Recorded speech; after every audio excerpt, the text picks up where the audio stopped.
Hi, I'm Fred Crellin from Art Imagination Airbrushing. You may have seen me at shows under the name The Airbrush Experts, or perhaps recognise my name from my book Airbrushing, The Essential Guide. What I'd like to share with you is possibly one of the best kept secrets in airbrushing. This secret is also revealed and explained in my book Airbrushing, The Essential Guide. So, what's the big secret? Okay, ever wondered what thickness or viscosity you're supposed to mix paint to for it to go through your airbrush without giving you trouble? I'm sure you've heard people such as other airbrushers say, to the consistency of milk. Ever asked yourself what that really means, or even what is the viscosity of milk? Either way, it's not very helpful.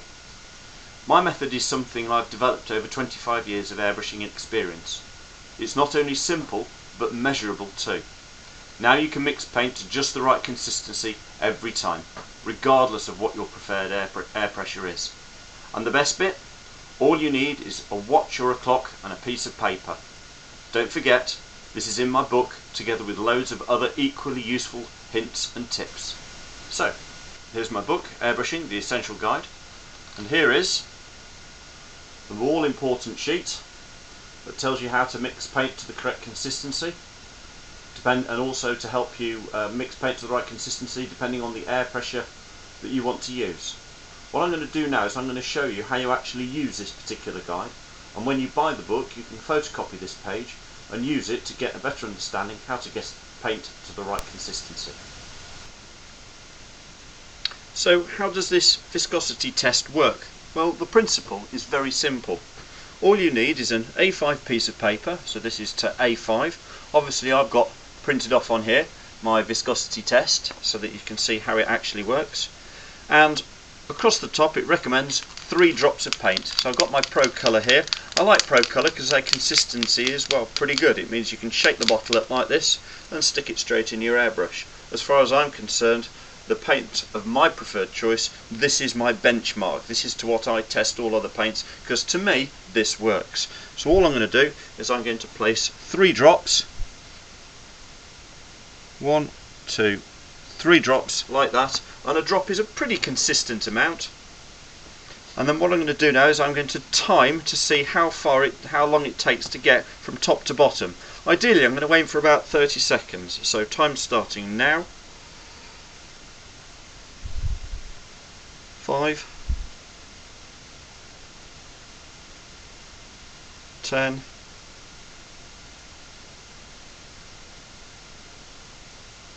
15, 20, 25, 29, 30. Okay, so there we go. There is the drip test from there to that point there. What I'm going to do now is mark a line to the 30-second line that I've got here. So it says 30 seconds, follow this line, and what I do is follow a line down there, and based on what I'm given here is somewhere around the 25 to 30 psi. This one actually is suggesting 28. It's basically, you can pretty much work it out to the nearest 5 psi, somewhere between 25 and 30 psi. Now obviously this is a ready mixed paint. What happens when you're given a paint that actually needs thinning? You can follow the guides. So this one, the Wicked Colour, it says reduce with 110 with W100 reducer. What it doesn't do is it doesn't really tell you by how much you're supposed to actually reduce it by. So what you do is you can experiment. So I'm going to place some in a cup, a few drops, and I'm going to add a similar reducer, 4011 by Autowear. Again, it's an Autowear colour.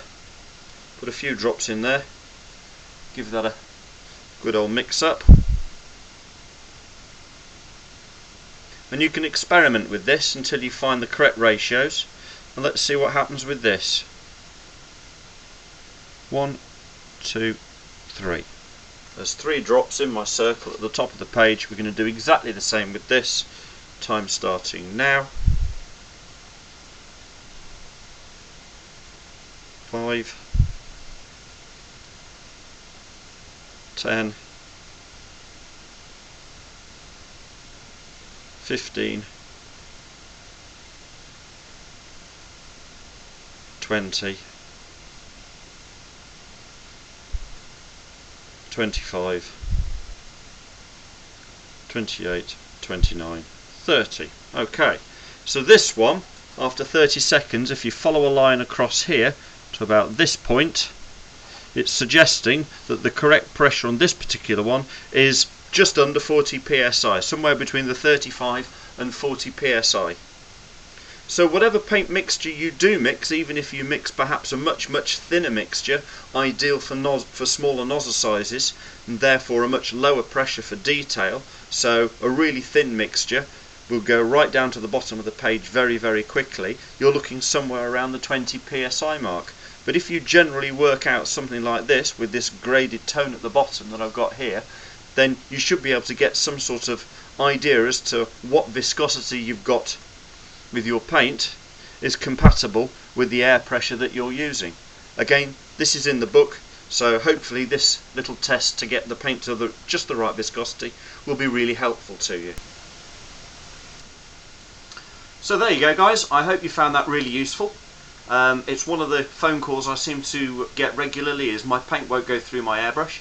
So hopefully this little test will really be useful to all those people struggling with getting the right viscosity, the right thickness of paint through their airbrush, the nozzle size that you're using and the air pressure that you're using. Don't forget, all this is in my book, Airbrushing, the Essential Guide, available on the web address at the bottom there. Don't forget, if you purchase that from this web address, I will not only personally sign this copy for you, I will also throw in a free stencil.